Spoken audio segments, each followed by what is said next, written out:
একজন চা বিক্রেতা সবকিছু জানেন।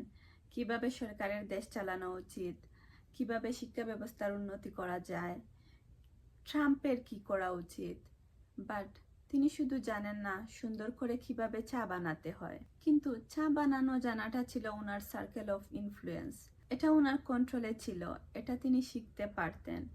কিন্তু তিনি যে বিষয়গুলো নিয়ে বেশি চিন্তিত সেগুলো হচ্ছে সার্কেল অফ কনসার্ন।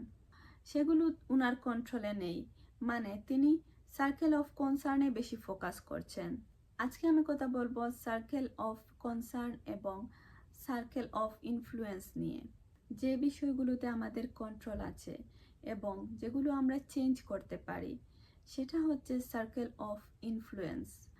আর যে বিষয়গুলোতে আমাদের কোনো কন্ট্রোল নাই সেটা হচ্ছে সার্কেল অফ কনসার্ন। যেমন ধরুন, স্টুডেন্টদের সার্কেল অফ কনসার্ন হচ্ছে স্যাররা ভালো করে পড়াতে পারেন না। এখন আপনি তো চাইলে স্যারকে দিয়ে ভালো করে পড়াতে পারবেন না।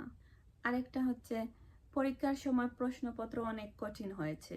আরও বেশি কমন কথা হচ্ছে পরীক্ষার সময় অনেক কঠিন গার্ড পড়েছিলেন, সাজেশনের বাইরে প্রশ্ন আসছে। এগুলো হচ্ছে সার্কেল অফ কনসার্ন। এগুলোতে স্টুডেন্টদের কোনো কন্ট্রোল নেই। এখানে সার্কেল অফ ইনফ্লুয়েন্স হচ্ছে স্টুডেন্টরা তাদের নিজের পড়াটা ভালো করে পড়ে নেয়া। এটা তাদের কন্ট্রোলে ছিল। যে কোনো সিচুয়েশনে যেখানে আমাদের কন্ট্রোল আছে সেখানে ফোকাস করা উচিত। যেটাতে আমাদের কোনো কন্ট্রোল নেই সেখানে ফোকাস করলে আলটিমেটলি কোনো লাভও আসলে হয় না। যেমন ধরুন, খুব বেশি গরম বা হঠাৎ করে বৃষ্টি চলে আসলো, অনেক বেশি ট্রাফিক জ্যাম, এগুলোতে রাগ করে কোনো লাভ নেই, কারণ এগুলো তো আমাদের কন্ট্রোলে নেই। কিন্তু আমরা বেশিরভাগ মানুষ সার্কেল অফ কনসার্ন মানে সমস্যাগুলোতে ফোকাস করি এবং সমস্যাগুলো নিয়ে কথা বলতে থাকি। অন্যদিকে আমরা যদি যেটাতে আমাদের কন্ট্রোল আছে সেখানে ফোকাস করি এবং চেষ্টা করি, তাহলে কিন্তু অনেক সমস্যার সমাধানই হয়ে যাবে।